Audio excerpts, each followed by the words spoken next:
Welcome to HFY Galaxy Tales. Like this video and subscribe the channel for more HFY stories. Look, I have been a strategic analyst for the Vrellian Dominion for 73 cycles. 73. I have studied approximately 417 different species across 12 galaxies. I have documented their warfare tactics, their political structures, their biological advantages and disadvantages. I have written 17,000 reports that nobody reads but everyone pretends to understand during briefing sessions. And never, not once in my entire career, have I been more spectacularly wrong about a species than I was about the humans. My name is Korth 9, and this is the story of how one silent man in the back row made me question everything I thought I knew about predicting military outcomes. The war started because of a mineral deposit. Naturally. Does any war start for a good reason? The humans had discovered a massive reserve of chromium-12 on a backwater colony planet they called New Perth. We wanted it. They said no. We said yes, louder and with warships. They still said no, which was adorable really, considering our fleet could glass entire continents before their breakfast finished cooking. Commander Volthkor, may his scales never dull, was absolutely convinced this would be a 3-week operation. Maximum. The humans had 12 cruisers defending the system. We had 87. They had outdated plasma cannons that probably dated back to their first stumbling attempts at interstellar travel. We had quantum disruptors that could tear apart molecular bonds from half a star system away. The math was simple. The outcome was obvious. Except nobody told the humans they were supposed to lose quickly. The first engagement happened near the orbital ring around New Perth. Our forward fleet, 30 ships strong, moved into position with the kind of confidence that comes from having superior firepower and an overinflated sense of destiny. The human defensive coordinator, a woman named Captain Eliza Moreno, did something we did not expect. She ran away. Just turned her ships around and retreated behind the planetary shield generators. Volthkor laughed. I mean actually laughed, which is unsettling when you have a vocal structure that sounds like rocks grinding together in a cement mixer. He ordered the fleet to pursue, to press the advantage, to crush them while they showed weakness. That was mistake number 1. The moment our ships crossed into optimal range of the planetary defenses, the humans activated what I can only describe as the most insane minefield I have ever witnessed. And I have witnessed 17 different types of spatial anomaly weapons. These were not sophisticated mines. They were not elegant or particularly advanced. They were nuclear devices. Thousands of them. Crude, ancient, absurdly powerful nuclear devices that had been quietly planted over the course of 6 months. 14 of our ships were vaporized instantly. 14. The rest scattered like startled prey animals, which was humiliating for a species that prides itself on military discipline. Captain Moreno did not even gloat over the communication channels. She just broadcasted a single message: range control is more important than speed. Thought you might want to learn that today. Volthkor was furious. His face turned 3 shades darker, which for a Vrellian means genuine rage, not just the performative kind we show during negotiations. He demanded an immediate counterattack. I suggested waiting, analyzing their tactics, understanding their defensive capabilities before committing more resources. He called me a coward. In front of the entire Strategic Council. So naturally, I stopped offering suggestions and started documenting everything with the grim satisfaction of someone who knows they will eventually be proven right, even if it takes a war to do it. The second engagement was more cautious. We sent probe units, scanned for additional mines, established proper surveillance networks. The humans remained behind their shields, occasionally launching small harassment raids that accomplished nothing except annoying our supply lines. It looked like a stalemate. Volthkor decided to break the stalemate by bringing in the siege platforms. Massive orbital weapons designed to crack planetary shields through sustained bombardment. It would take weeks, maybe months, but it would work. The humans could not resupply, could not expand their defenses, could not do anything except wait for their protection to crumble. The platforms moved into position. The bombardment began. The human shields held, flickering under the strain but regenerating faster than we anticipated. Their engineers were good, I noted in my reports. Very good. And that is when I first saw him. During one of the intelligence briefings, we were reviewing intercepted human communications. Most of it was standard military chatter, nothing useful. But there was this one video feed from inside the human command center. A strategy session. Captain Moreno was there, along with her senior officers, discussing defensive rotations and power distribution priorities. And in the back of the room, barely visible in the corner of the frame, sat a man. He was not in uniform. He wore civilian clothes, simple and worn. He had gray hair, tired eyes, and the kind of face that suggested he had seen too much and cared too little about impressing anyone. He did not speak during the entire meeting. Did not offer suggestions. Did not even look particularly interested in the proceedings. He just sat there, arms crossed, staring at nothing. "Who is that?" I asked the intelligence officer. She checked her database, scrolling through facial recognition matches. Unknown civilian consultant, apparently. No military record in any system we can access. Name listed as Marcus Trent. Clearance level suggests he has some kind of advisory role, but there are no details about his specialty. A civilian consultant during a military crisis? I clicked my mandibles together, a gesture of confusion. What kind of advice could he possibly offer? The intelligence officer shrugged, which is a universal gesture apparently. Maybe he is someone's uncle. Humans do nepotism like we do territorial expansion. Enthusiastically and without proper planning. I laughed. It seemed reasonable. That was mistake number 2. The siege continued for 46 days. Our platforms pounded the shields relentlessly. The humans endured, conserving power, rotating their generator networks with impressive efficiency. Volkor grew impatient. Impatience in a military commander is like rot in a foundation. Eventually, everything collapses. He ordered a ground assault. I actually stood up during that meeting. "Commander, we have not established orbital superiority. Their shields are still active. A ground assault without air support is tactical suicide. Their shields protect against orbital bombardment, not troop transports," he countered. "We land forces outside the shield perimeter, march through, and take the generator facilities by force. Simple. Nothing about warfare is simple, Commander. Your objection is noted and ignored. Prepare the landing forces." 15,000 Vrellian shock troops descended on New Perth. They landed in 3 staging areas, established defensive positions, and began their march toward the shield generator clusters. The terrain was difficult, rocky desert interspersed with dense forests. Not ideal, but manageable. The humans were waiting. Not with soldiers. Not initially. They used automated defense systems, drones, turrets that popped out of camouflaged bunkers. Our troops advanced slowly, methodically destroying each obstacle. It was costly but effective.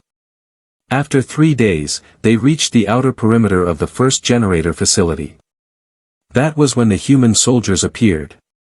They did not fight like any military force I had studied. There was no grand formation, no textbook maneuvers. They fought like people who were genuinely angry that we were on their planet. Improvised tactics. Ambushes from impossible angles.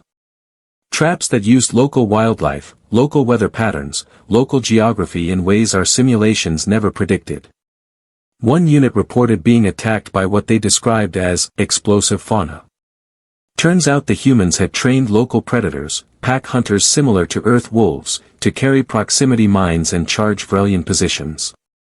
Another unit was buried alive when the humans triggered a controlled avalanche using carefully placed charges they had set up weeks in advance. The ground assault stalled.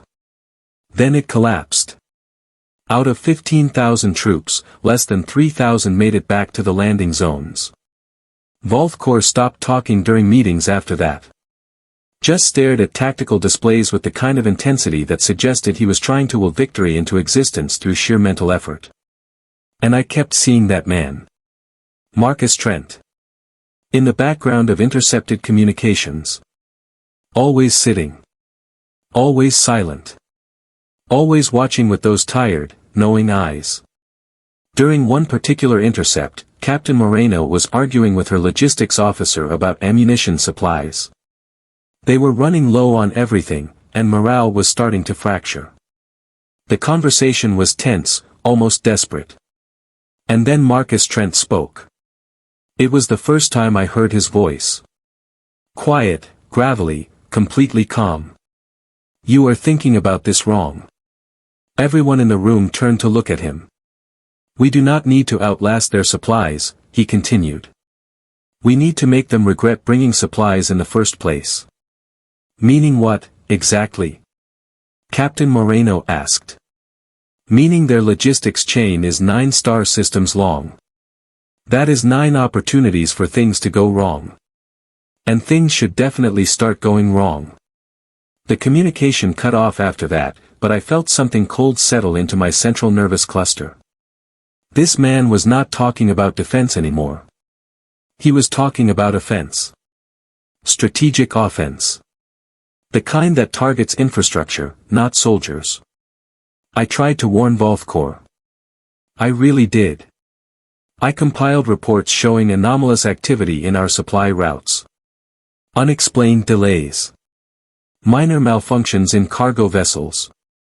Small, insignificant problems that individually meant nothing but collectively suggested coordinated sabotage. You are seeing patterns where none exist, Volthkor said. The humans are trapped. They cannot project force beyond their planet. What if they are not trying to project force? What if they are projecting chaos? He dismissed me. Again. 32 days later, our primary ammunition depot in the Kepler sector exploded. Just detonated. 700,000 tons of ordnance gone in a flash of light bright enough to be seen from 3 planets away. Initial reports called it an accident. A containment failure. Then the fuel refinery at Outpost Tarsus went offline due to what engineers described as comprehensive system corruption. Every computer, every automated process, every safety protocol simultaneously failed. Then a troop transport carrying 6,000 reinforcements suffered catastrophic engine failure and had to be evacuated. The official investigation found microscopic fractures in the drive core, fractures consistent with sabotage that had been planted months before the war even started. And that is when I understood. The humans had not been preparing to defend New Perth when they found that chromium deposit. They had been preparing to fight a war that stretched across star systems. They had infiltrated our infrastructure. Planted sleeper agents. Embedded malware. Seeded our entire supply network with vulnerabilities, just waiting to be activated. And Marcus Trent, sitting quietly in the back of that command center, had probably designed the entire operation. I pulled up everything I could find about him. His background was scrubbed, classified at levels I could not access. But there were fragments. Rumors. Stories about an intelligence operative who had orchestrated regime changes on 4 different planets without firing a single shot. Someone who understood that wars were not won on battlefields. They were won in supply depots, communication networks, and the fragile confidence of soldiers wondering if their equipment would function when needed. The man was not a consultant. He was a weapon. And we had just given him 9 star systems worth of targets. By day 70 of the siege, Volthkor stopped leaving his command chamber. He would sit there, surrounded by holographic displays showing our crumbling supply network, our demoralized troops, our increasingly desperate tactical situation. The confident conqueror who had promised a 3-week victory now looked like someone who had aged 30 cycles in 2 months. I almost felt sorry for him. Almost.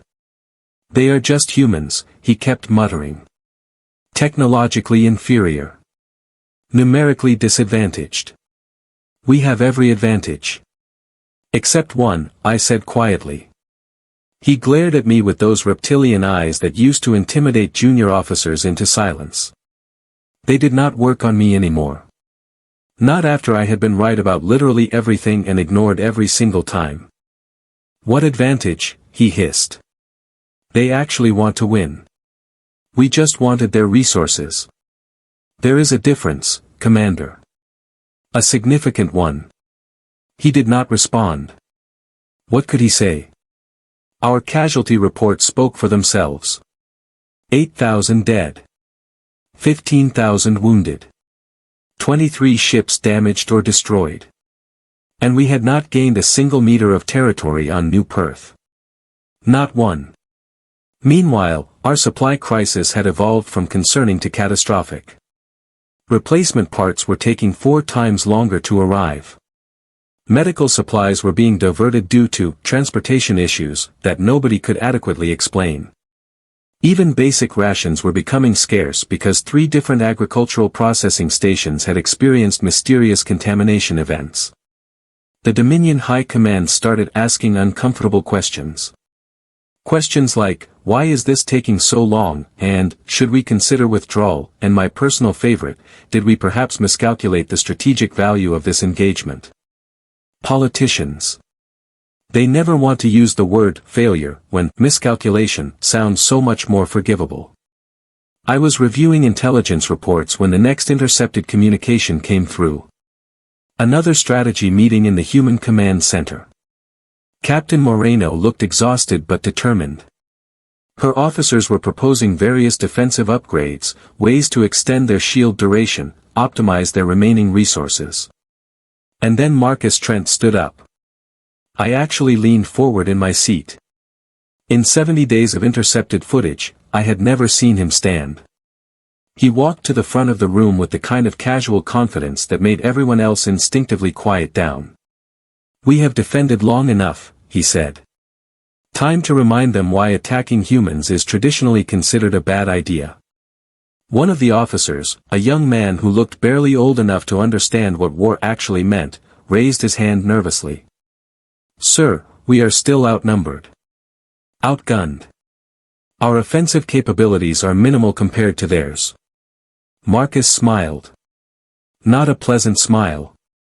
The kind of smile that suggested he knew something terrible and found it amusing. Lieutenant, we have been on offense since day one. They just did not notice because they were too busy shooting at shields. He activated a holographic display that showed the entire Vrellian supply network. Every depot, every transport route, every refueling station across 9 star systems.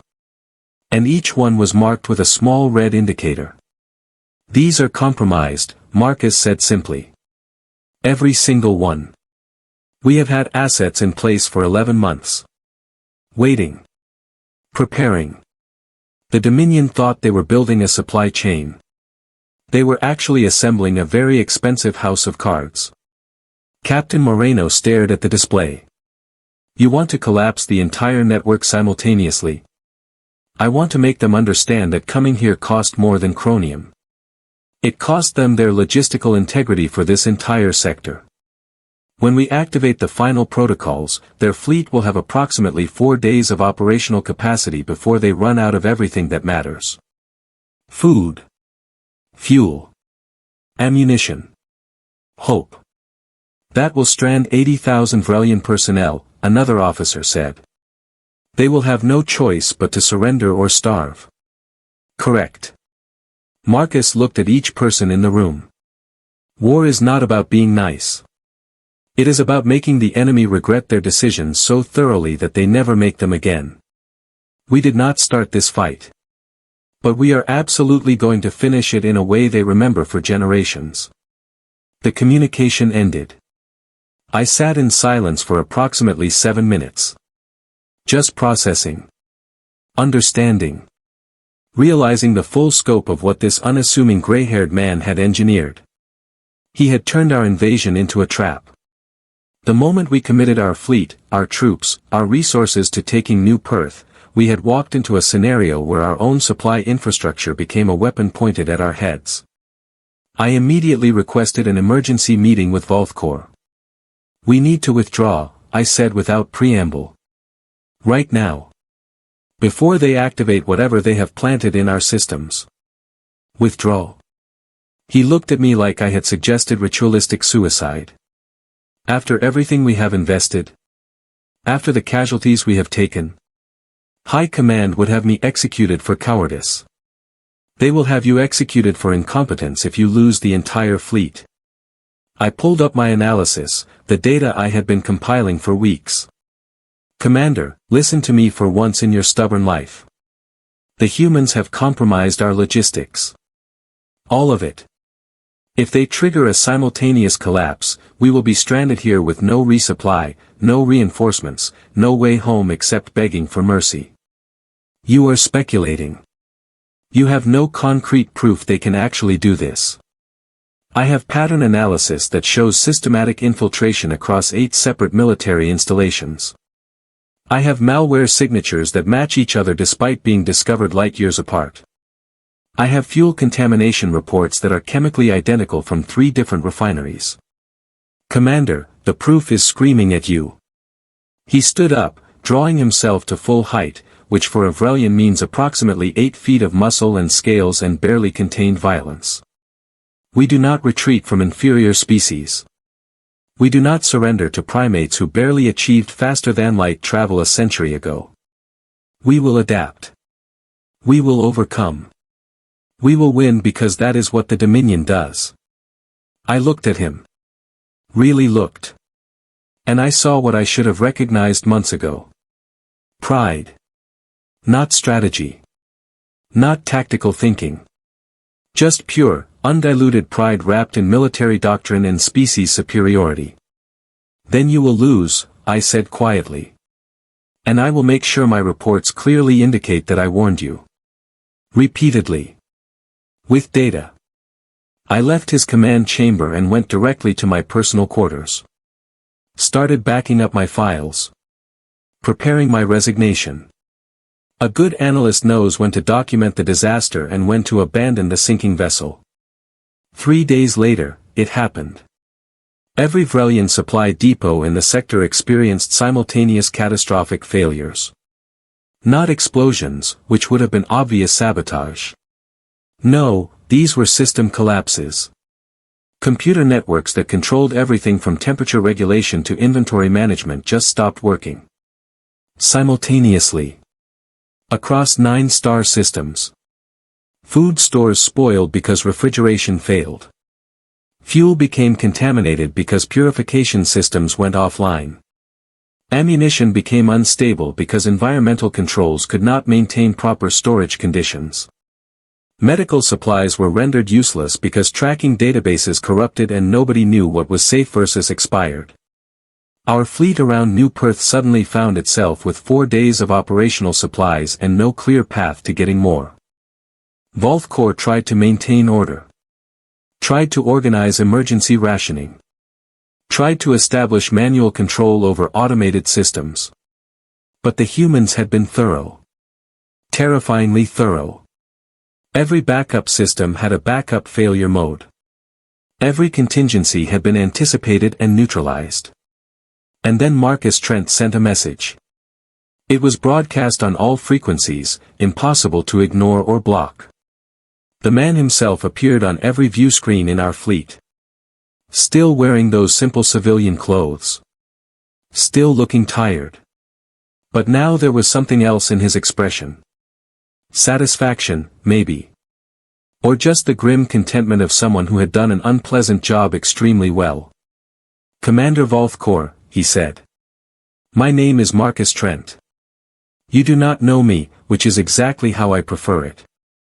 I am the person responsible for the logistical nightmare you are currently experiencing. I want you to understand something important. This was not luck. This was not desperation. This was planning." He paused, letting that sink in. 11 months ago, when your scouts first showed interest in New Perth, we knew what was coming. We have dealt with your kind before. The Dominion has a pattern. You identify a resource. You demand access. You take it by force when denied. It is predictable. Almost boring in its consistency. So we prepared. We identified every single point of failure in your supply network. We placed assets, human and digital, in positions where they could do maximum damage at the optimal moment. We waited while you committed your forces, your ships, your pride to this invasion. And now, here we are. Marcus leaned forward slightly. You have 4 days of supplies. Maybe 5 if you ration aggressively. Your fleet cannot reach friendly territory before running out of fuel. Your troops cannot survive on stored rations long enough for rescue. You have exactly 2 options. Surrender, or die slowly in the vacuum of space while your families wonder why you thought chromium was worth this price. Volthkor was shaking with rage. I could see it from across the command center. But what could he do? Shoot at the broadcast? The man was light years away, safe behind those planetary shields we had spent 2 months trying to crack. We will give you 12 hours to decide, Marcus continued. After that, we stop being polite about it. New Perth has defensive capabilities we have not shown you yet. Capabilities we were saving for special occasions. I would prefer not to use them, but preferences are flexible during wartime. The broadcast ended. Silence filled the command center. Absolute, crushing silence. An officer finally spoke up. Commander, what are your orders? Volthkor did not answer immediately. He stood there, staring at the empty view screen, his entire worldview collapsing in real time. Finally, he turned to look at me. You were right, he said. Each word sounded like it physically hurt. Yes, I replied. I was. They planned this from the beginning. Let us commit everything before springing the trap. Yes. We never had a chance of winning, did we? I considered lying. Offering some platitude about how victory was always possible with proper adjustments. But he deserved honesty at this point. No, Commander. We never did. The moment we engaged, we lost. We just did not know it yet. He sat down heavily, looking older than I had ever seen him.